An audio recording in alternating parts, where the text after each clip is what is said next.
오늘도 건강하시고 행복하세요.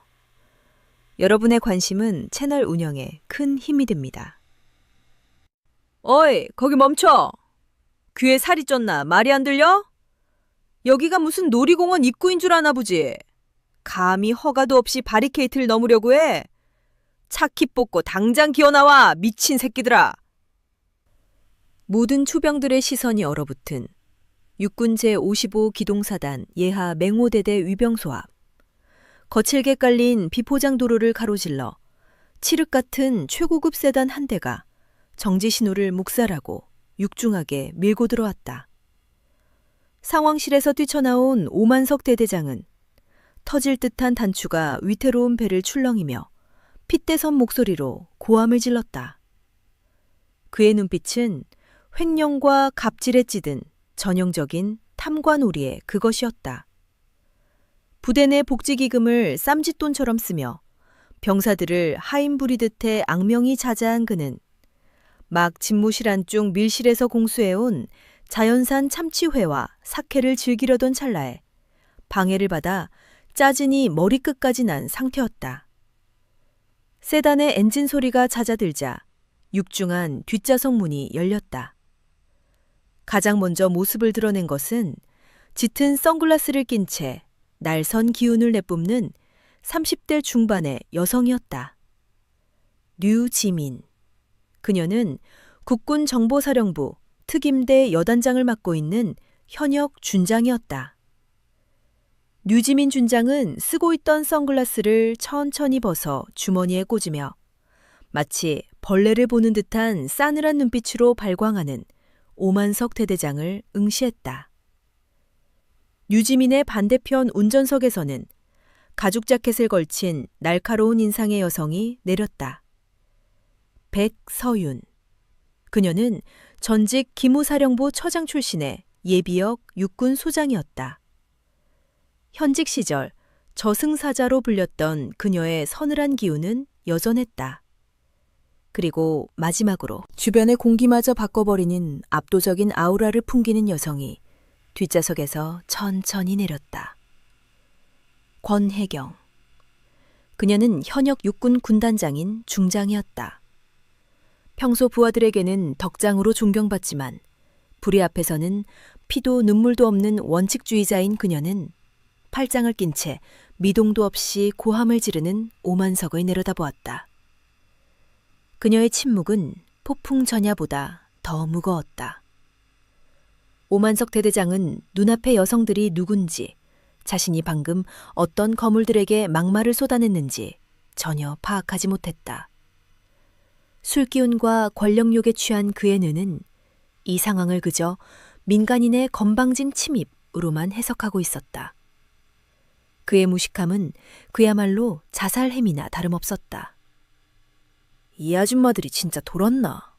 당장 사 안 빼? 니도 여기가 어딘 줄 알고 뻣뻣하게 서 있어. 헌병대 불러서 공무집행 방해로 싹 다 유치장에 쳐넣어줄까? 콩밥 좀 먹어야 정신을 차리지. 오만석은 사딱대질까지 해가며 악을 썼다. 그때 권혜경 중장이 무거운 발걸음을 한 발 내디뎠다. 그녀가 걸친 정복 코트 안쪽으로 중장의 계급장이 서늘하게 빛나고 있었지만 흥분한 오만석의 눈에는 보이지 않았다. 류지민 준장이 비웃음을 흘리며 먼저 입을 열었다. 오 대대장, 자네 눈에는 우리가 길 잃은 아줌마들로 보이나? 불시 검열 나온다는 공문, 설마 스팸 메일함에 처박아둔 건가? 류지민의 도발적인 질문에도 오만석은 코웃음을 쳤다. 검열? 아이고, 별 미친 소리를 다 듣겠네. 어디서 사칭질이야? 니들이 검열관이면 난 국방부 장관이다. 당장 무릎 꿇고 빌지 못해? 니들 정체가 뭐야? 그 더러운 아가리 닥치지 못해? 권혜경 중장의 호통이 위병소를 뒤흔들었다. 평소에 침착함을 잃지 않는 그녀가 처음으로 토해낸 분노였다. 그 기백에 눌려 오만석은 순간 혓바닥이 굳어버렸다. 하지만 상황 파악이 덜 된 그는 다시금 얼굴을 일그러뜨렸다. 이게 진짜 어디서 어른한테 소리를. 그때 백서윤 전 소장이 품 안에서 지휘봉과 신분증 케이스를 꺼내 오만석의 가슴팍에 집어던졌다. 탁 하는 소리와 함께 바닥에 떨어진 신분증에는 육군 중장 권혜경이라는 글자와 별 3개가 선명하게 박혀 있었고 흩어진 서류들 사이로 특별감찰 명령서와 류지민, 백서윤의 화려한 이력이 적힌 문서들이 오만석의 군화발치에 나뒹굴었다. 바닥에 떨어진 별 3개와 감찰 명령서를 확인한 오만석 대대장의 눈이 뒤집힐 듯이 커졌다. 순식간에 얼굴색이 흑빛으로 변하며 입술이 파르르 떨리기 시작했다. 대한민국 육군의 최고위 지휘관들을 향해 미친 새끼라고 욕을 퍼붓고 삿대질을 했다는 현실이 뇌리에 꽂히는 순간이었다. 다리에 힘이 풀린 오만석은 그대로 아스팔트 바닥에 무릎을 꿇으며 꼬꾸라졌다. 중장님? 준장님? 아이고, 제가 미쳤나 봅니다.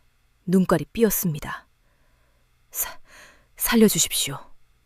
제발 한 번만 살려주십시오. 오만석 대대장은 사색이 되어 쓰고 있던 정무까지 바닥에 떨어뜨리며 굽신거렸지만 권혜경 중장의 눈길은 그를 스쳐 지나갔다. 그녀는 위병소 근무자들을 향해 사리빨 같은 목소리로 일갈했다. 긴급시차 차량을 막아 세운 건 명백한 작전 방해다. 너희 대대장의 멍청한 지시 때문에 너희까지 영창에 가고 싶은가? 당장 문 열어! 권혜경 중장의 호통 한 번에 위병소의 지휘체계는 마비되었다. 겁에 질린 병사들은 오만석의 눈치를 볼 새도 없이 서둘러 차단봉을 올리고 거수경례를 붙였다. 검은 세당이 흙먼지를 일으키며 유유히 부대 안으로 사라지자 홀로 남겨진 오만석은 다리에 힘이 풀려 주저앉을 뻔했다. 그의 얼굴은 핏기 하나 없이 창백해져 있었다. 그는 떨리는 손으로 급히 뒷배가 되어줄 연대장에게 전화를 걸려 했으나 손에 땀이 흥건해 스마트폰을 시멘트 바닥에 떨어뜨리고 말았다. 액정이 산산조각 났지만 그는 주울 생각조차 하지 못한 채 멍하니 서 있었다. 본청 현관에 도착하자마자 류지민 준장이 가장 먼저 하차했다. 특수전 사령관 출신인 그녀의 매서운 눈매가 부대 전경을 엑스레이처럼 훑었다. 기강이 썩어 빠졌군. 연병장 구석에는 잡초가 무성하고 지나가는 병사들의 군복 줄조차 엉망이야. 게다가 어디선가 역겨운 알코올 냄새가 진동을 하는군. 이건 단순한 관리 소활이 아니야. 지휘관이 부대를 사유화하고 골프나 치러 다녔다는 명백한 증거지. 류지민 준장은 마치 사냥감을 노리는 맹수처럼 부대의 치부를 낱낱이 파헤쳤다. 잠시 후 오만석 대대장이 군화끈이 풀린 줄도 모르고 헐레벌떡 본청 앞으로 뛰어왔다. 권혜경, 류지민, 백서윤 3명의 장군은 마치 저승사자처럼 그를 내려다보고 있었다. 죽을 죄를 지었습니다. 어항 규정을 준수하느라 그만. 제 불찰을 용서해 주십시오. 오만석은 땅에 머리를 박을 기세였지만 권혜경 중장의 표정은 변화가 없었다. 그녀의 머릿속은 오직 하나. 지옥 같은 이곳에서 고통받았을 막내 아들 신동우 일병을 찾아내야 한다는 생각뿐이었다. 오만석. 권혜경 중장의 목소리는 주변 공기를 얼어붙게 만들었다. 착각하지 마라. 난 내깟 놈의 변명을 들으러 온 게 아니다. 네 놈의 목은 이미 날아간 것과 다름없으니 난 내 막내 아들 신동우 일병의 어머니 자격으로 이 자리에 섰다.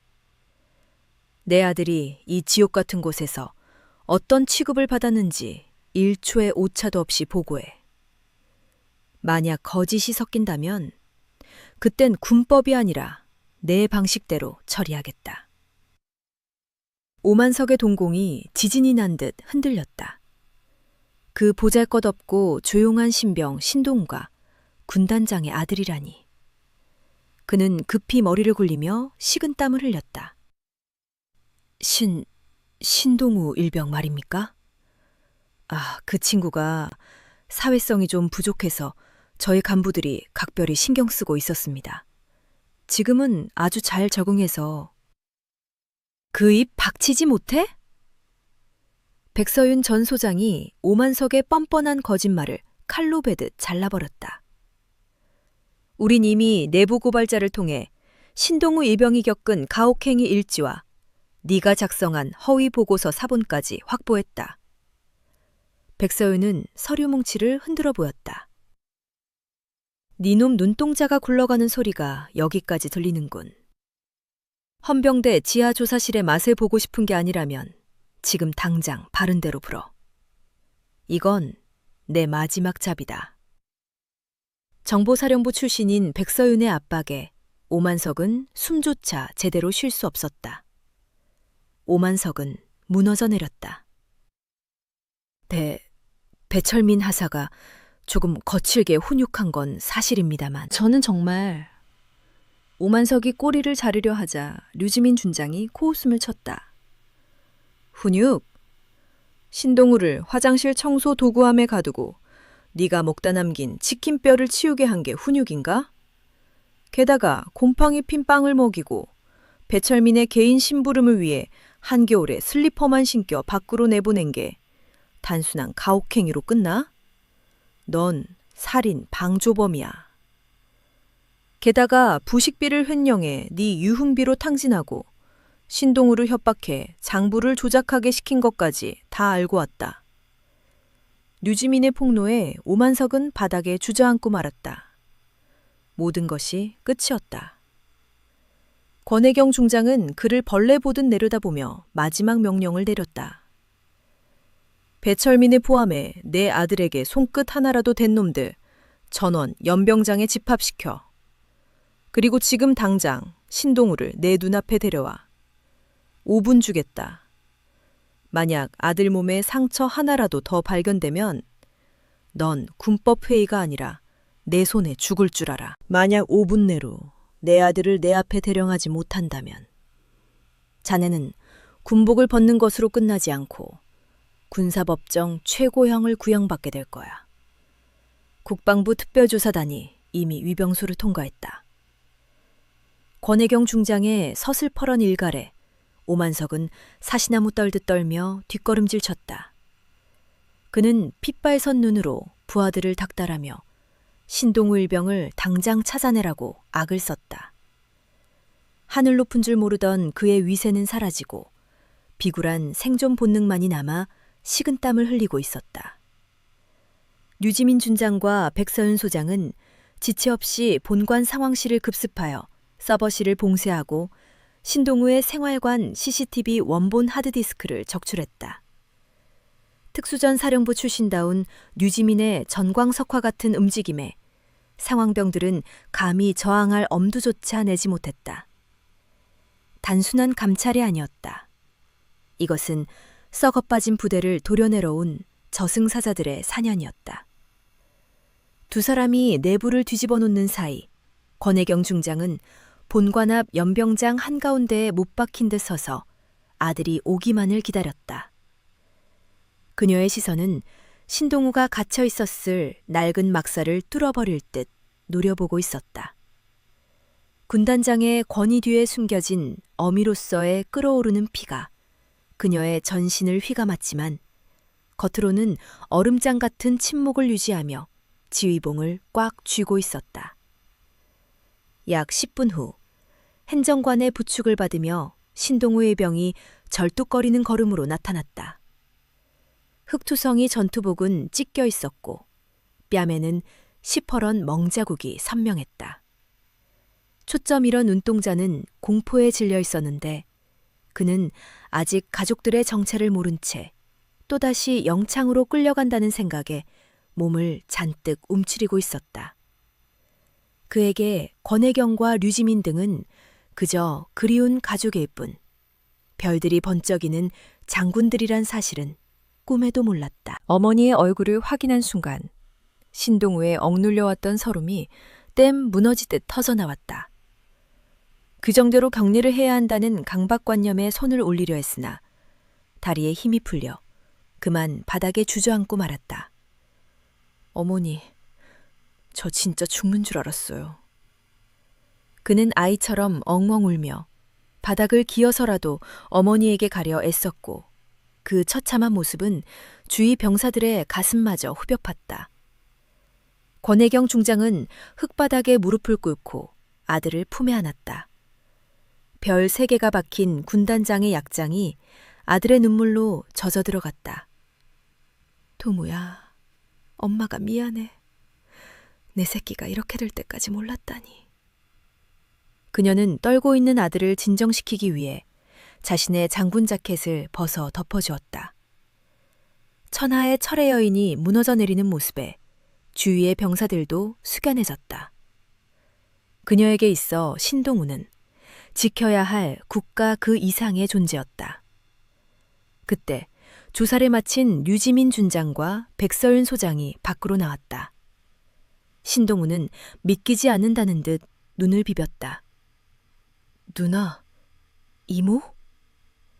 류지민은 동생의 상처투성이 얼굴을 보자마자 이가 갈리는 소리가 날 정도로 분노했다. 동우야, 잘 들어. 누나가 707 특수임무단 병력을 동원해서라도 널 괴롭힌 놈들 뼈마디를 분리해 놓을 거야. 그녀는 동생의 손을 잡으며 삼특허 정도로 차가운 살기를 내뿜었다. 류지민의 어깨에서 빛나는 원스타를 본 신동우는 입을 다물지 못했다. 동네 누나 같던 그녀가 대한민국 육군의 장군이었다니. 백서윤 소장은 능숙하게 의료키트를 꺼내 조카의 상처를 응급처치하며 속삭였다. 동우야, 이모가 군수사령부 소장인 거 몰랐지? 네가 흘린 피 한 방울마다 놈들의 연금 1원까지 다 깎아버릴 청구서를 만들어줄게. 지금부터 네가 당한 모든 일을 녹음할 거야. 그녀는 소형 녹음기를 꺼내들었다. 신동우의 입에서 나온 진실은 지옥도 그 자체였다. 단순 폭행을 넘어 짬밥비리로 굶주림을 강요당하고 사적 심부름은 물론 벌레를 먹이는 엽기적인 가혹행위까지 있었다는 사실이 드러났다. 오만석 대대장은 이를 은폐하기 위해 휴가 통제 협박까지 일삼았다. 모든 증언을 확보한 권혜경 중장의 눈빛이 맹수처럼 변했다. 더 이상의 자비는 없었다. 그녀는 즉각 본부 타격대를 호출했다. 중령 오만석! 권혜경의 고함 소리가 연병장을 뒤흔들었다. 너를 직권남용 및 특수가혹행위 교사 혐의로 긴급 체포한다. 계급장 때! 그녀의 명령이 떨어지기가 무섭게 상공에서 레페를 타고 내려온 헌병 특임대가 오만석을 덮쳤다. 사이렌 소리와 헬기 소음 속에서 오만석은 비명도 지르지 못한 채 바닥에 처박혔다. 오만석이 개처럼 끌려가는 동안 류지민 준장은 신동우의 선우임들을 집합시켰다. 사실대로 말하는 자는 피해자로 간주해 보호하겠지만 침묵하는 자는 공범으로 간주해 군사재판에 넘기겠다. 그녀의 당근과 채찍 전략에 겁에 질려 있던 병사들은 앞다투어 오만석과 간부들의 만행을 털어놓기 시작했다. 생활관은 순식간에 진실 폭로의 장으로 변했다. 백서윤 소장은 오만석의 집무실 비밀금고를 강제로 개방했다.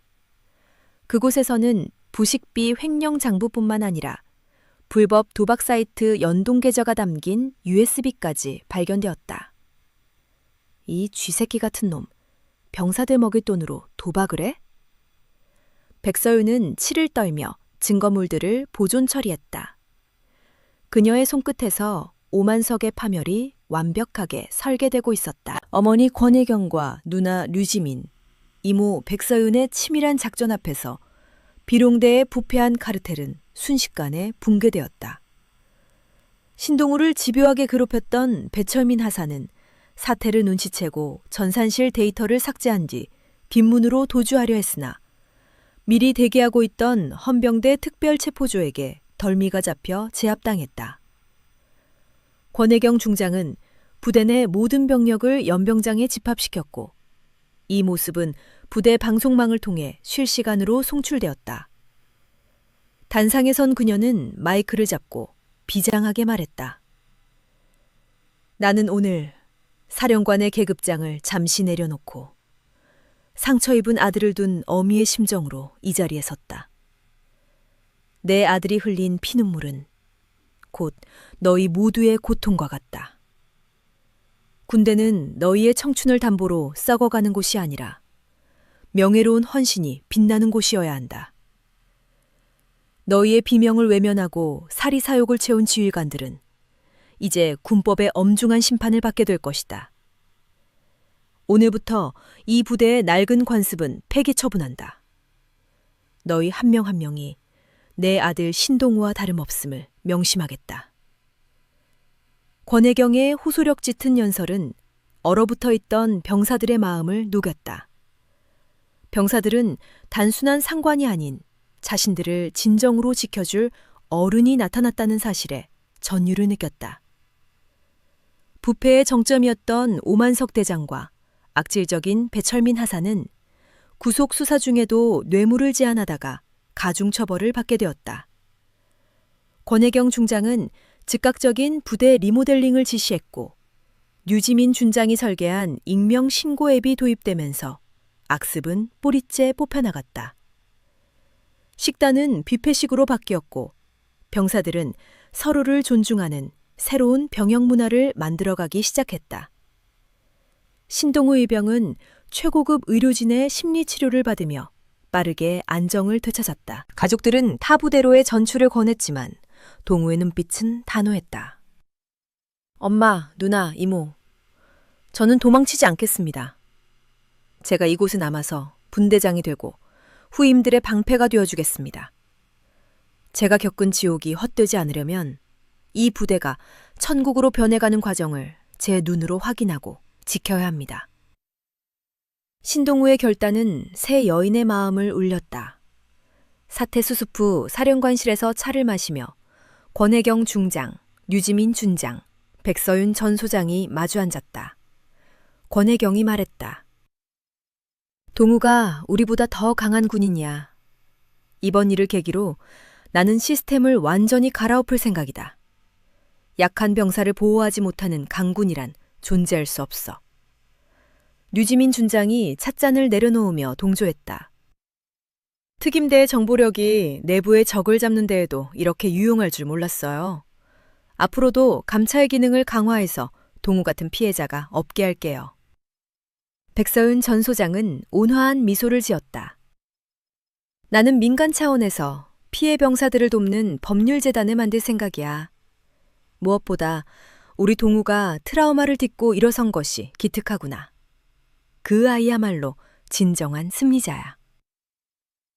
계절이 몇 번 바뀌고 신동우는 어느덧 부대 내 실세인 병장이 되었다. 비룡대는 국방부 선정 최우수 부대 표창을 받았다. 신동우는 훈련 때는 악귀처럼 엄하지만 내무반에서는 천사 같은 두 얼굴의 전설로 불리며 후임들의 존경을 받았다. 권혜경 장군의 리더십과 신동우 병장의 희생정신이 만들어낸 기적 같은 변화였다. 저녁을 앞둔 마지막 구보날, 갑작스런 소나기가 쏟아졌지만 신동우와 부대원들은 멈추지 않고 달렸다. 빗속에서 신동우는 그 누구보다 강인한 모습이었다. 그는 숨을 헐떡이는 후임들을 향해 소리쳤다. 잘 들어라. 힘은 군림하기 위해 쓰는 게 아니라 빗속에서 우산이 되어주기 위해 쓰는 거다. 우리는 피보다 진한 땀을 나눈 형제들이다. 전우를 지키지 못하면 나라도 지킬 수 없음을 명심해라. 빗물과 땀이 뒤섞인 병사들의 얼굴엔 비장함이 감돌았다. 저녁 당일 위병소 앞에는 검은 세단 한 대가 대기하고 있었다. 신동우가 걸어 나오자 권혜경, 류지민, 백서윤이 환한 미소로 그를 맞이했다. 권혜경이 아들에게 꽃다발과 저녁증을 건네며 안아주었다. 동우야, 네가 군복을 입고 버텨준 덕분에 엄마도 진짜 군인이 될 수 있었다. 네가 쏘아올린 작은 공이 이 부대를 그리고 우리 가족을 구원했단다. 너는 나의 영원한 자랑이다. 류지민 준장이 동생의 등을 두드리며 장난스럽게 웃었다. 고생했어, 내 동생. 이제 누나랑 사회에서 더 멋진 작전을 펼쳐보자. 넌 어디서든 해낼 거야. 백서윤 전 소장은 차문을 열어주며 부드럽게 말했다. 진흙탕 속에서도 꺾이지 않고 피어난 연꽃이 가장 아름다운 법이지. 동은어는 그 꽃을 활짝 피워냈어. 자, 이제 우리 가족끼리 오붓하게 여행이라도 떠나자꾸나. 신동우는 가족들의 품에 안기며 뜨거운 눈물을 흘렸다. 그것은 지난날의 고통을 씻어내는 정화의 눈물이자 소년에서 진정한 남자로 거듭나는 성장의 증거였다. 진정한 힘이란 제복의 계급장이 주는 위압감이 아니라 불의에 맞서는 평범한 사람의 용기와 연대에서 나온다는 것을 그는 뼈저리게 깨달았다. 가장 미약해 보였던 일병의 외침이 거대한 부패의 카르텔을 무너뜨리고 새로운 정의의 싹을 틔운 것이다.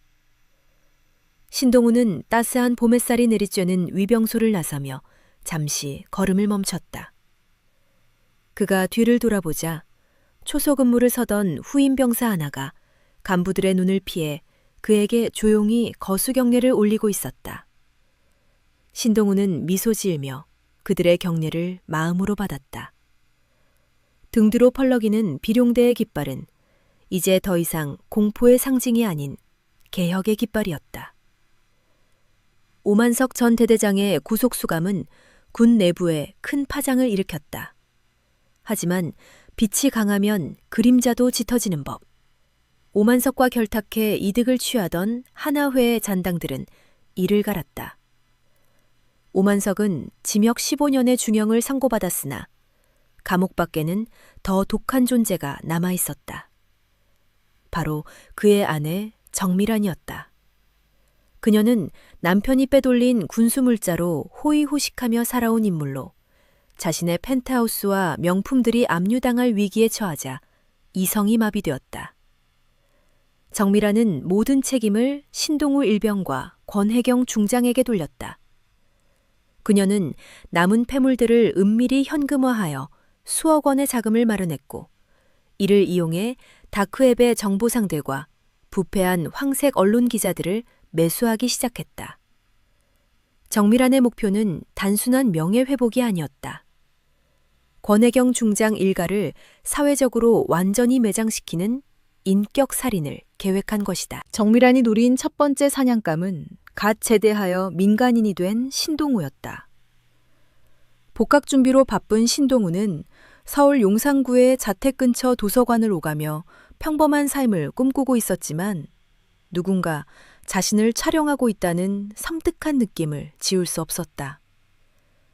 며칠 뒤 국방부 민원실과 청와대 청원 게시판에 금수저 병사의 황제 군생활을 고발합니다.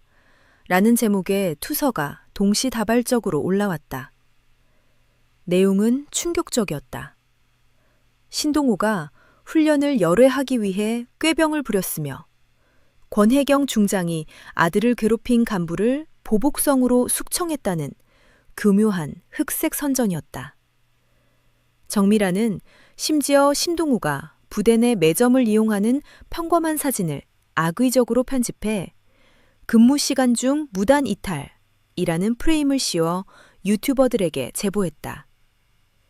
진실은 순식간에 왜곡되었고 신동우는 내부 고발자에서 졸지에 엄마 찬스를 쓴 비리사병으로 둔갑해 있었다. 보고를 받은 권혜경 중장의 눈매가 매섭게 변했다. 전장에서의 적보다 더 비열한 보이지 않는 칼날이 가족을 겨누고 있었다. 놈들이 여론재판으로 우리를 생매장하려 드는군. 권혜경은 즉시 류지민 주장과 백서윤 전 소장을 호출했다. 특임 여단장 류지민은 이미 독자적으로 움직이고 있었다. 그녀는 사이버전 사령부의 협조를 얻어 악성 루머가 시작된 IP 주소를 역추적했고 그 끝에 정미란이 고용한 댓글 조작 업체의 서버가 있음을 밝혀냈다. 어머니, 확인되었습니다. 정미란이 차명폰으로 지시를 내리는 통화 녹취까지 확보했습니다. 놈들은 단순한 비방을 넘어 어머니의 옷을 벗기고 저의 진급을 막는 것을 1차 목표라고 명시한 작전 계획까지 세워뒀더군요. 류지민이 태블릿 PC를 내밀며 차갑게 보고했다. 정밀한의 치졸한 복수극은 이미 류지민의 손바닥 안에서 놀아나고 있었다. 백서윤 전 소장은 냉철한 전략가답게 판을 뒤집을 카드를 꺼내들었다. 현역인 두 분은 뒤에 계십시오. 민간인 신분인 제가 전면전에 나서겠습니다. 백서윤은 국내 굴지의 로펌 태산과 손잡고 정밀한과 해당 언론사들을 상대로 거액의 손해배상 청구 소송을 제기했다. 동시에 그녀는 기자회견을 자청하여 신동우가 겪었던 가혹행위의 증거 영상 원본을 모자이크 없이 공개하겠다고 으름장을 놓았다. 그러나 정밀화는 굴하지 않고 신동우가 복학할 S대학교 대나무숲과 에브리타임 커뮤니티에 비리 사병 입학 반대 청원을 올리며 여론전을 이어갔다. 동기들의 수군거림을 전해들은 신동우가 깊은 절망에 빠져 방 안에 틀어박혀 있을 때 권혜경 중장의 영상통화가 걸려왔다. 화면 속 권혜경은 군복을 입은 채 단호한 목소리로 말했다. 신동우, 고개 들어라. 정의를 위해 쌓은 상처는 부끄러운 게 아니라 훈장이다. 네가 숨으면 놈들이 이기는 거야. 당당하게 정문을 걸어 들어가라. 내가 겪은 지옥은 환상이 아니었고 내가 밝혀낸 것은 썩어빠진 환부를 도려내는 정의의 과정이었다. 권혜경은 떨고 있는 아들의 손을 꽉 잡으며 말했다. 악마들은 언제나 혀를 놀려 진실을 진흙탕에 빠뜨리지. 하지만 신동우, 넌 혼자가 아니야. 나와 류지민 그리고 백서윤 이모가 네 뒤에 버티고 있는 철옹성이 되어줄게. 어머니의 단호한 눈빛은 신동우의 흔들리던 멘탈을 단숨에 바로잡아 주었다. 신동우는 더 이상 숨지 않고 정면으로 태풍의 눈 속으로 걸어 들어가기로 결심했다. 신동우는 익명 뒤에 숨지 않았다. 그는 대학 총학생회 게시판과 주요 포털 사이트에 실명과 군번을 공개하며 자신이 겪은 가혹행위의 디테일한 일지를 업로드했다. 그는 자신의 가족인 권혜경과 류지민이 군 고위장성이라는 점을 명확히 밝히면서도 이번 사태는 권력 남용이 아닌 자식을 지키려는 모성애와 가족애의 발로였음을 호소했다. 글의 말미에는 오만석 대장이 빼돌린 군수물자 리스트 사본과 신동우 본인의 피 묻은 군복 사진, 그리고 정신과 진단서가 증거로 첨부되어 파장을 일으켰다. 신동우의 폭로는 조작된 여론의 흐름을 180도 바꾸어 놓았다.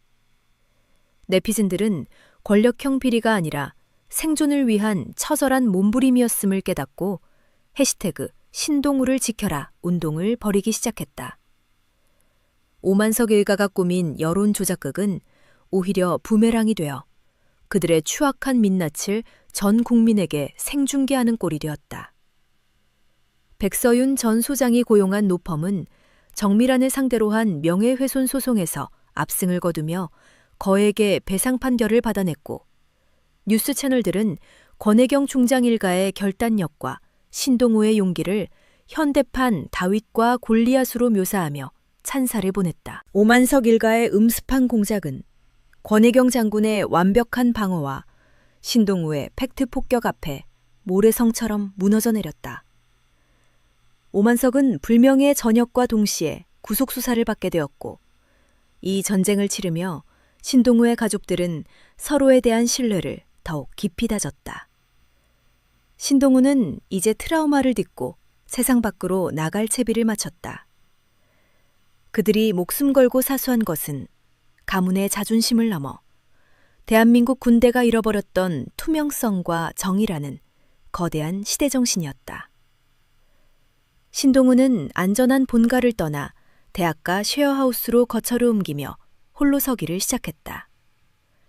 군대라는 지옥불을 견뎌낸 그는 강철 같은 멘탈을 가지게 되었지만 복학한 캠퍼스는 또 다른 형태의 정글이었다. 신동우는 좋든 싫든 교내의 핫 이슈가 되어 있었다.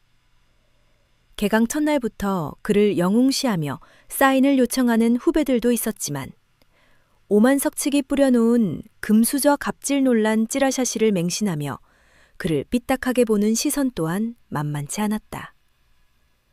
야, 쟤가 그 권혜경 아들이야? 백 써서 상관 옷 벗긴 게 자랑은 아니셨냐? 솔직히 일반 병이었으면 그냥 묻혔을걸? 역시 집안이 좋아야 돼. 강의실 뒷자리와 도서관 휴게실에서 들려오는 수근거림은 신동우의 고막을 파고들었다. 군대가 주먹과 군홧발로 짓밟는 곳이었다면 사회는 특혜받은 피해자라는 교묘한 프레임과 질시 어린 시선으로 신동우의 영혼을 갉아먹는 심리적 감옥이었다. 결정적인 타격은 그가 국방정책연구회 동아리 가입을 시도했을 때 찾아왔다. 신동우는 내부 부조리를 시스템적으로 해결해보고자 문을 두드렸으나 학 회장은 가입 원서를 책상 구석으로 밀어내며 차갑게 일갈했다.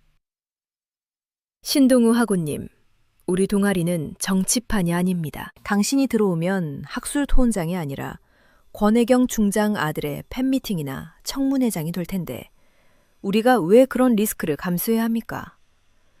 당신의 그 화려한 배경이 우리 같은 순수 연구자들에겐 민폐입니다.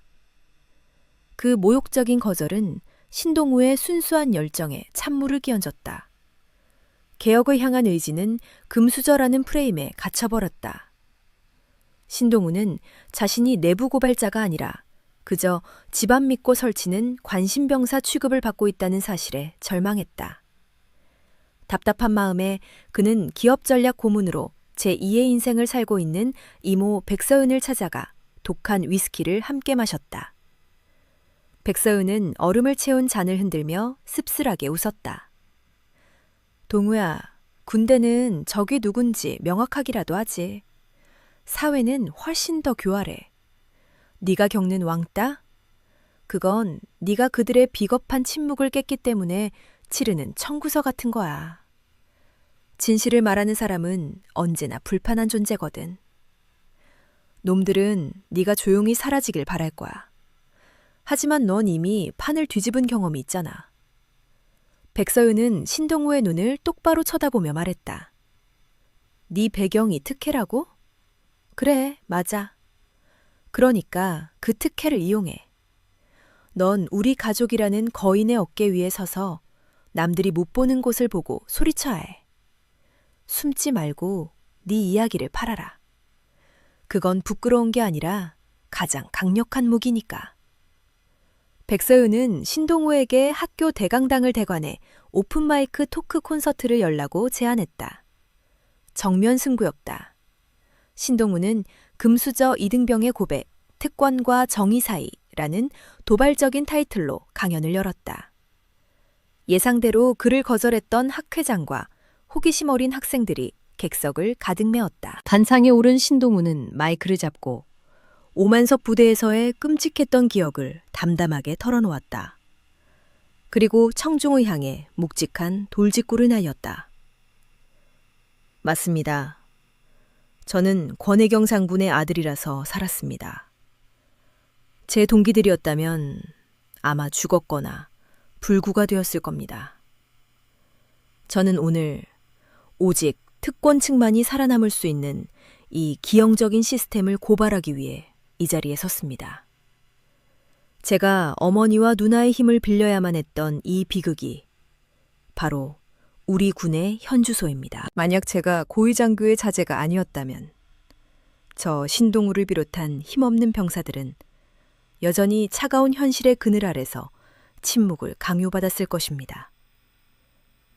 제가 이 연단을 선 까닭은 배경이 아닌 오직 실력과 정의로 평가받는 강군을 만드는데 작은 미랄이 되고자 함입니다. 신동우의 호소력 짙은 목소리는 좌종을 압도했고 장내는 순식간에 숙연해졌다. 그는 군 생활이 단순한 의무가 아닌 성장의 도장이었음을 강조하며 진정한 충성은 무조건적인 예스가 아니라 조직의 투명성을 위해 용기 있게 노를 외칠 수 있는 깨어있는 사고방식이라고 힘주어 말했다. 강연이 마무리되자 평소 신동우를 금수저라 비꼬던 학 회장이 붉어진 눈시울로 다가왔다. 동우 씨, 제가 색안경을 끼고 당신을 판단했습니다. 당신의 그 식견과 용기를 우리 연구회에서 빌리고 싶습니다. 파트너로서 함께해 주십시오. 신동우는 망설임 없이 그가 내민 화해의 손을 굳게 맞잡았다. 이로써 신동우는 편견이라는 첫 번째 벽을 스스로의 힘으로 허물었다. 그의 이야기는 SNS를 타고 퍼져나가 국회 국방위원회 간담회에까지 초청받는 계기가 되었고, 그는 단순한 경험자를 넘어 차세대 국방개혁의 아이콘으로 급부상했다. 거인의 그늘을 벗어나 스스로 빛을 내는 거인으로 거듭난 신동우의 행보는 이제 막 시작된 것이었다. 신동우가 복무하던 시절 발생한 부대 내 가혹행위 사건은 권혜경 중장에게 위기이자 기회였다. 권 중장은 꼬리 자르기식 처벌을 거부하고 이를 군조직 전반의 시스템적 결함으로 규정하며 군단 전체를 뒤흔드는 대수술을 선포했다. 그녀는 이 기회를 통해 고질적인 병폐를 뿌리 뽑기로 결심했다. 1. 소통의 장벽을 없앤 수평적 리더십. 권혜경 중장은 기존의 소원 수리함을 폐지하고 군단장 직통 모바일 핫라인을 개설했다. 내 자식처럼 이라는 구호 아래 그녀는 병영 생활관 개선 예산을 최우선으로 배정하고 악습을 은폐하는 지휘관에게는 무관용 원칙을 적용했다. 매일 아침 병사들의 목소리를 직접 청취하는 권혜경식 신뢰 경영은 병사들의 절대적인 지지를 이끌어냈고 그녀의 군단은 곧 클린 부대의 대명사가 되었다. 2. 류지민 준장의 특수전 기법을 도입한 암행감찰. 특수전 사령관 출신인 류지민은 감찰실 내에 그림자 팀을 비밀리에 조직했다. 서류 검토를 넘어선 사이버 포렌식과 교차 신문을 통해 은밀하게 자행되던 부조리를 적발해냈다. 부조리는 내부의 적이라는 류지민의 철학은 단순한 적발을 넘어 보이지 않는 악습까지 찾아내 제거하는 외과 수술적인 성과를 거두며 군 내부의 자정 능력을 비약적으로 끌어올렸다. 3. 백서윤 전 소장의 선진 경영기법 이식.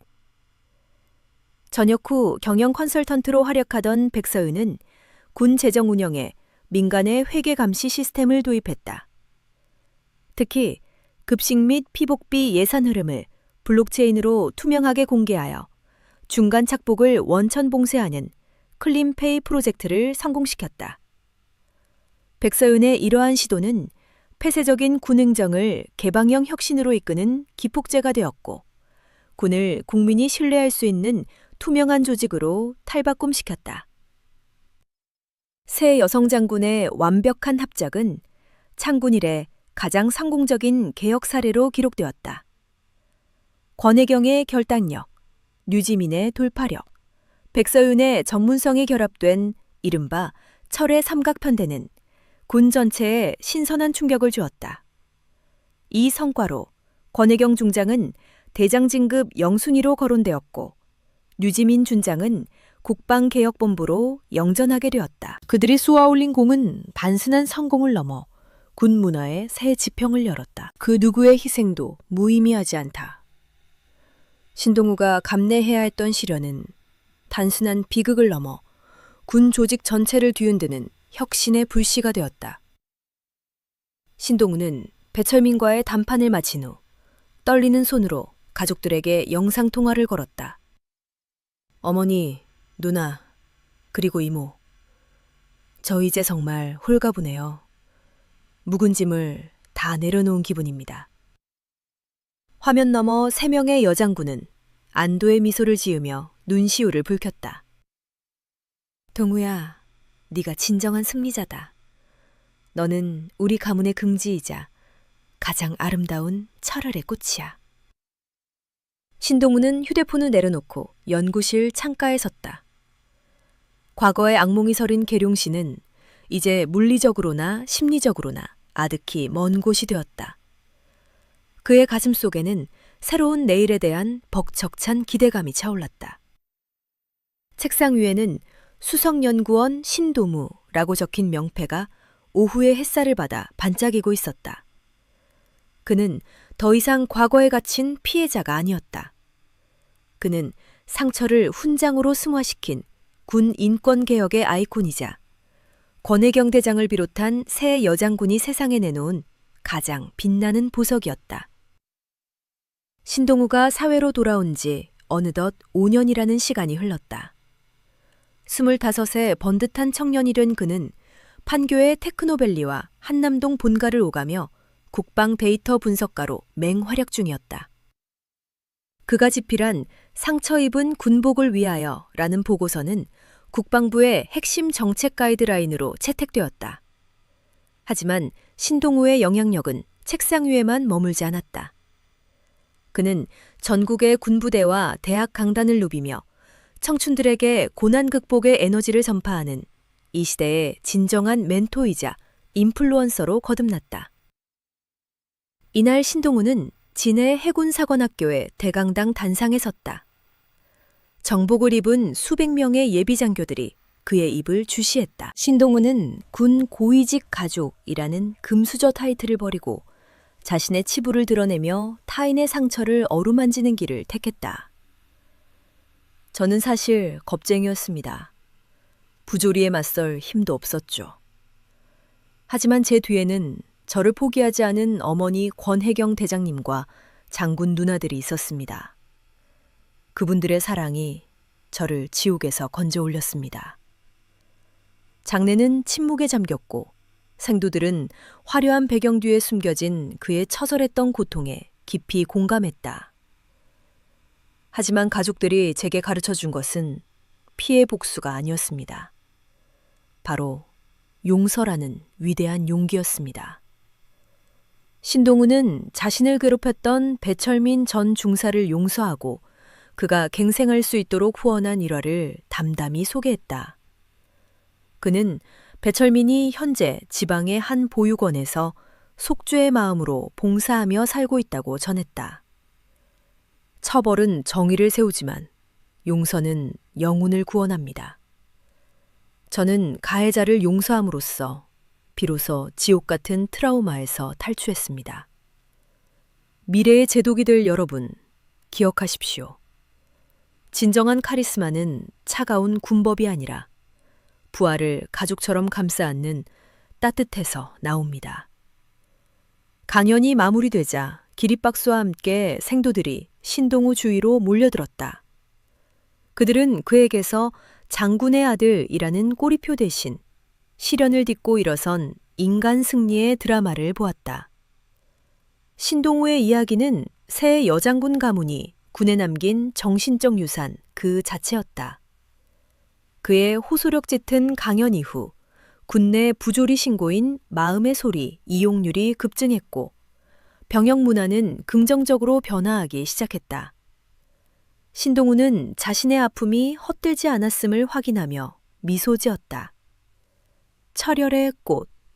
그것은 이제 신동우라는 이름 앞에 붙는 영광스러운 수식어가 되었다. 그는 상처 입은 장병들의 영혼을 치유하는 심리적 지주가 되었고 그의 희망찬 메시지는 남해의 푸른 파도를 타고 전국으로 뻗어나갔다. 권혜경 대장은 용산 국방부 청사의 집무실 창가에서 서울의 전경을 내려다보았다. 창군 이래 최초의 여성 대장, 그리고 합참의장 물망에 오른 그녀의 어깨에는 강군 육성이라는 막중한 과제가 놓여 있었다. 그녀는 과거 아들의 비극에 눈물을 흘리던 어머니에서 이제는 60만 장병의 어머니이자 강철 같은 지휘관으로 진화해 있었다. 권혜경은 스마트 국방 혁신을 선포하며 AI 기반의 병영 생활 모니터링 시스템을 전군에 도입했다. 빅데이터로 사고 징후를 예측하는 이 시스템은 혁명적이었다. 지휘관의 무지는 죄악이다. 몰랐다다는 변명은 통하지 않는다. 권혜경은 지휘관들에게 무한 책임을 강조하며 부하들의 고통을 선제적으로 감지하는 감성 리더십을 제1의 덕목으로 천명했다. 권혜경 대장의 지휘 철학은 단순한 공포 조성이 아니었다. 그녀는 병사들의 삶의 질을 높이는데 사활을 걸었다. 특히 신동우가 호소했던 열악한 침상 문제를 근본적으로 해결하기 위해 최신식 모듈형 생활관 도입 예산을 국회로부터 직접 따내어 장병들이 쾌적한 공간에서 휴식할 수 있도록 했다. 그녀의 이러한 파격적인 행보는 군 내부에 강력한 팬덤을 형성했다. 장병들은 권혜경 대장을 철의 여제라 부르면서도 그 이면에 숨겨진 따뜻한 모성애에 깊은 존경심을 표했다. 얼마 후 국방 컨벤션 센터에서 열린 미래 국방전략 포럼에서 권혜경 대장이 단상에 올랐다. 객석 맨안 앞줄에는 류지민 준장과 백서윤, 그리고 제대를 앞둔 신동우가 나란히 앉아 있었다. 그녀는 마이크를 잡고 차분하지만 힘있는 목소리로 말했다. 지난 시간 우리 군이 이룩한 혁신은 단순히 스텔스 전투기나 무인 드론 같은 하드웨어의 도입 때문이 아닙니다. 그것은 계급장의 무게에 눌려 신음하던 병사들의 목소리에 귀를 기울인 결과입니다. 제 아들 신동호 병장의 피눈물이 저를 지휘관이기 이전에 한 아이의 어미로서 군을 다시 보게 만들었습니다. 군은 국가의 방패이기도 하지만 우리 청춘들의 피와 땀이 서린 삶의 현장입니다. 저는 신동호와 같은 청년들이 겪었던 부당함을 가슴에 새기고 이 땅의 아들, 딸들이 자부심을 느낄 수 있는 선진병영을 완성하는데 남은 군 생활을 바치겠습니다. 권혜경 대장의 호소력 짙은 연설은 장내를 숙연하게 만들었고 생중계를 지켜보던 국민들에게도 큰 감동을 주었다. 그녀는 자신에게 주어진 막강한 권한을 오만석 일가를 향한 사적인 복수가 아닌 시스템 개혁이라는 공적 가치로 승화시켰다. 용산청사 집무실에서 권혜경 대장은 냉철한 전략가이자 따뜻한 어머니로서의 이중적 역할을 완벽히 소화해내고 있었다. 그녀의 행보는 국군 역사상 가장 이상적인 지휘관의 표상으로 기록될 것이다. 류지민 준장은 대전 자운대에 국방부 검찰단 산하 특별감찰팀을 이끌며 내부의 적과 싸우고 있었다. 707 특임대 시절의 야수 같은 직감은 이제 내부의 환부를 도려내는 정밀한 메스가 되었다. 류지민은 깨진 유리창 이론을 인용하며 사소한 규정 위반이 거대한 비리로 번지는 것을 막기 위해 무관용 원칙을 선포했다. 우리의 칼날은 처벌이 아닌 치유를 향해야 한다. 썩은 살을 도려내지 않으면 새 살은 돋지 않는다. 류지민 준장은 감찰 조직의 특수부대의 신속 대응 체계를 이식했다. 그녀는 권혜경 대장이 구축한 국방통합망과 연동하여 은밀한 사조직을 추적했다. 특히 오만석 사건 이후 지능화된 횡령수법에 대항하기 위해 류지민은 AI 기반 자금 추적 시스템과 범죄 심리 분석관을 대거 채용했다. 단순히 장부를 보는 것을 넘어 비리 가담자의 심리적 허점을 파고드는 새로운 감찰 기법이었다. 가장 끈질긴 적은 오만석이 남긴 오라인의 잔당들이었다.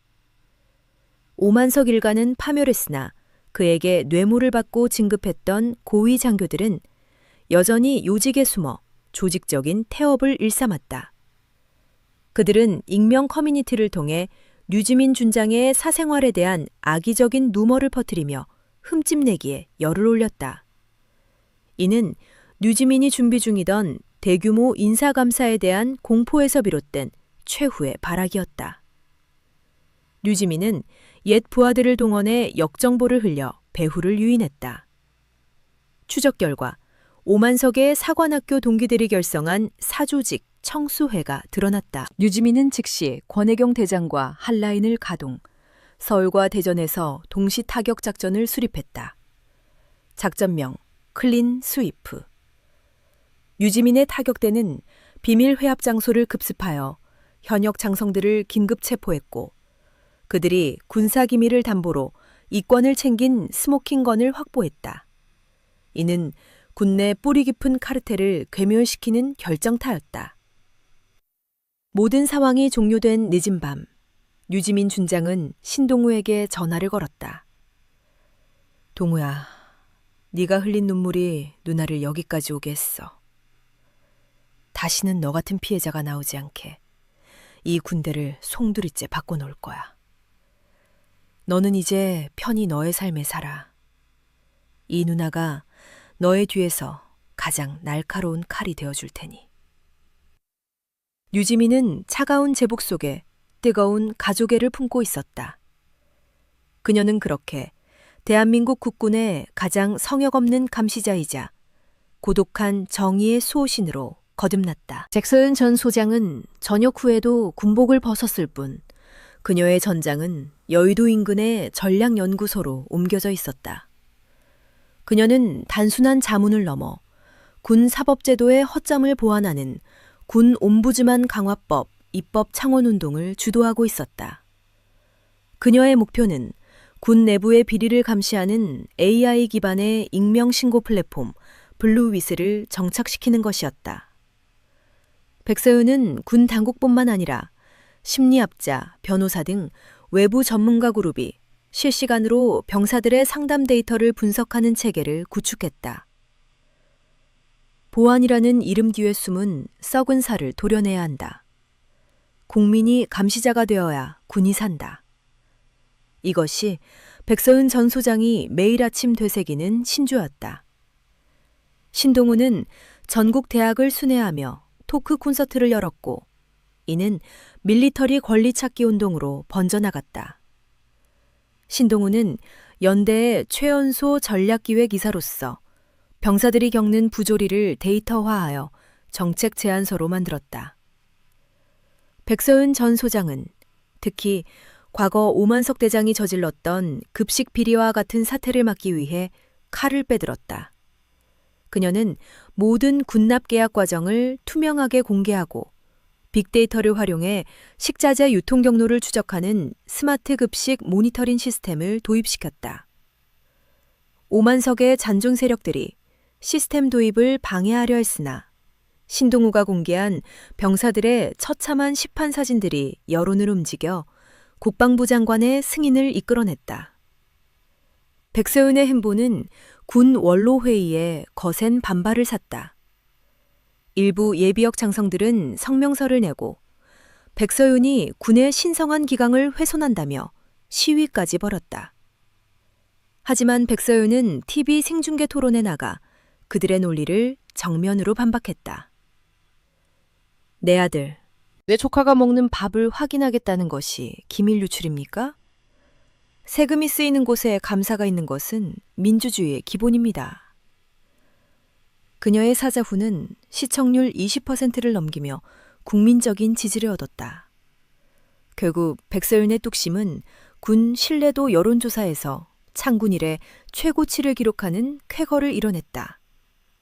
그녀는 군을 비난하기 위해서가 아니라 군복 입은 이들이 존경받는 세상을 만들기 위해 싸우고 있었다.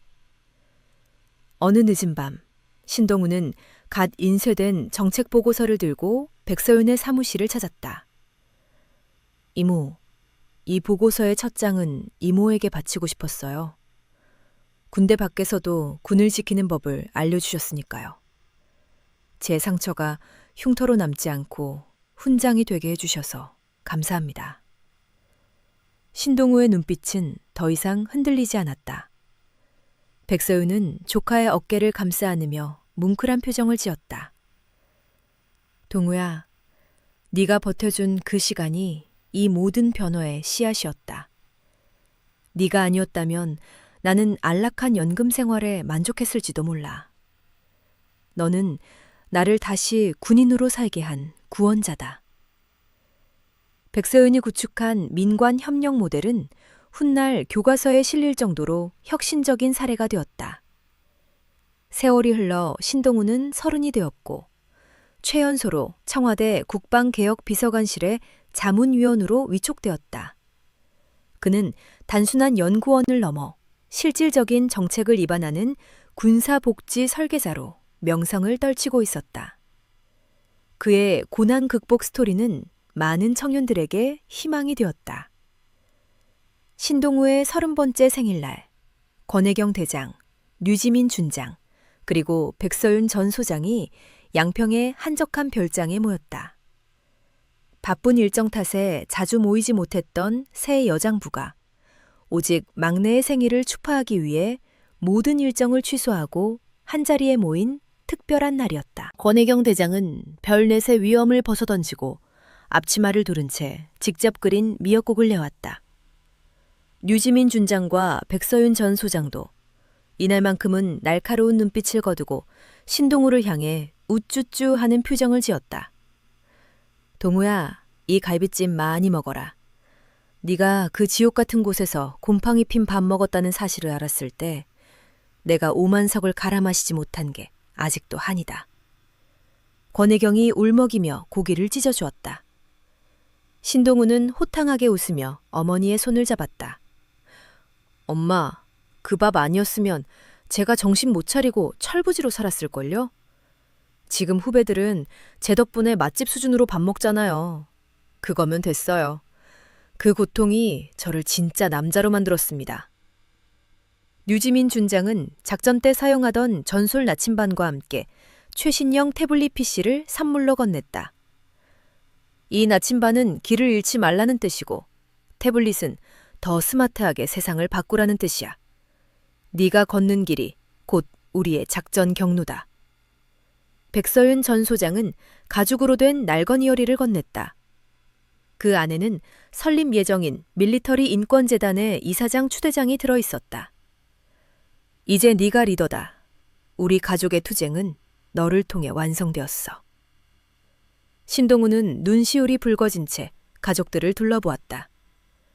권혜경의 권력, 류지민의 무력, 백서윤의 지략도 결국 신동우라는 희생과 용기가 없었다면 복수의 도구로만 남았을 것이다. 신동우는 자신이 단순한 피해자가 아니라 거대한 군개혁의 태풍의 눈이었음을, 그리고 가장 사랑받는 아들이자 동생임을 확인하며 촛불을 불었다. 백서윤은 전역 후에도 혁신의 최전선에 있었다. 예비역 장성의 노련함과 사회활동가의 예리함을 겸비한 그녀는 군사법제도 개혁을 위한 입법활동에 매진했다. 그녀가 주창한 것은 디지털 군 인권 감시단이었다. 이는 군 내부의 부조리를 단순히 신고하는 것을 넘어 민간 법률 전문가와 심리 상담가가 실시간으로 병사들의 고충 데이터를 분석하고 개입하는 선진적인 시스템이었다. 보안의 핑계로 어둠을 만들지 말라. 빛이 닿지 않는 곳에 부패가 자란다. 이것이 백서윤 전 소장이 내건 슬로건이었다. 그녀는 군의 폐쇄성을 타파하기 위해 국민이 직접 군을 들여다볼 수 있는 투명한 창을 만드는데 모든 열정을 쏟아부었다. 이 거대한 움직임의 중심에는 신동우의 열정적인 관여이 있었다. 신동우는 연대의 최연소 이사로서 청년들의 분노를 건설적인 개혁 에너지로 전환시켰다. 백서윤은 특히 과거 오만석 대장이 저지른 방산비리와 식자재 횡령 같은 악습을 뿌리 뽑기 위해 AI 기반의 군수물자 추적 시스템을 도입했다. 이 시스템은 모든 군수품의 이동 경로를 투명하게 공개하여 중간 착복을 원천 봉쇄했다. 3批8. 기존 기득권 세력은 보안 침해라며 거세게 반발했지만 백서윤은 물러서지 않았다. 국민의 혈서로 운영되는 조직에 성역은 없다는 그녀의 철학은 확고했다. 결국 그녀의 뚝심은 군 급식의 질을 호텔 수준으로 끌어올리는 기적을 만들었고 군을 불신의 대상에서 신뢰받는 조직으로 탈바꿈시켰다. 백서윤과 신동우의 노력은 군대를 비난의 대상이 아닌 국민이 아끼고 지켜야 할 자랑스러운 공동체로 변화시키고 있었다. 어느 맑은 오후, 신동우는 테헤란로의 고층 빌딩 옥상 정원에서 백서윤을 만났다. 이모, 전역하시고 나서 보여주신 모습들이 저에게 새로운 길을 열어줬어요. 군복을 벗고도 군을 지키는 방법이 있다는 걸 배웠거든요. 제 상처가 썩어 문드러지는 대신 세살을 돋게 하는 연고가 된 건 다 이모 덕분이에요. 신동우의 진심 어린 고백에 백서윤은 따뜻하게 그를 안아주었다. 동우야, 네가 흘린 피와 눈물이 아니었다면 나는 안주하는 장군으로 남았을지도 모른다. 네 용기가 나를, 그리고 이 나라의 국방을 깨웠어. 너야말로 진정한 영웅이다. 백서윤이 제시한 민간 협력 모델은 단순한 제도를 넘어 상처 입은 자들이 사회를 치유하는 거대한 흐름의 시발점이 되었다. 어느덧 세월이 흘러 신동우는 30살이 되었다. 국방연구원의 최연소 수석 연구원이 된 그는 군 인권 및 병영 문화 혁신의 아이콘으로 자리 잡았다. 고통 속에서 피어난 그의 삶은 그 자체로 철혈의 꽃이라 불리기에 손색이 없었다. 신동우의 생일날 서울 이촌동 본가에는 특별한 손님들이 모였다. 합참의장이 된 권혜경 대장, 사단장으로 진급한 류지민 소장, 그리고 백서윤 전 소장이었다. 밖에서는 대한민국 안보를 책임지는 별들이었지만 오늘만큼은 동우를 사랑하는 가족일 뿐이었다. 권혜경은 제복 대신 앞치마를 두르고 아들을 위한 미역국을 끓였고, 류지민과 백서윤도 냉철한 지휘관의 가면을 벗고 장난기 가득한 누나와 이모로 돌아와 있었다. 동우야, 이 갈비찜 좀 먹어보렴. 네가 훈련소에서 부실한 식사로 고생했던 걸 생각하면 엄마는 아직도 밥 넘기기가 미안해. 권혜경 대장이 아들의 밥그릇 위에 고기를 올려주며 눈시울을 붉혔다. 신동우는 환하게 웃으며 어머니의 손을 잡았다. 엄마, 죄책감 가지지 마세요. 엄마와 이모 덕분에 이제 후배들은 황제 복무 소리 들을 정도로 잘 먹잖아요. 저는 그때의 배고픔이 저를 단단하게 만든 거름이 되었다고 생각해요. 옆에 있던 류지민 소장은 최신형 스마트워치를 선물로 건넸다. 이건 단순한 시계가 아니야. 네가 앞으로 만들어갈 정의로운 시간들을 기록하라는 뜻이야. 동우야, 너는 우리보다 훨씬 강해. 백서윤 전 소장은 자신이 집필 중인 회고록의 첫 번째 원고를 건네주었다.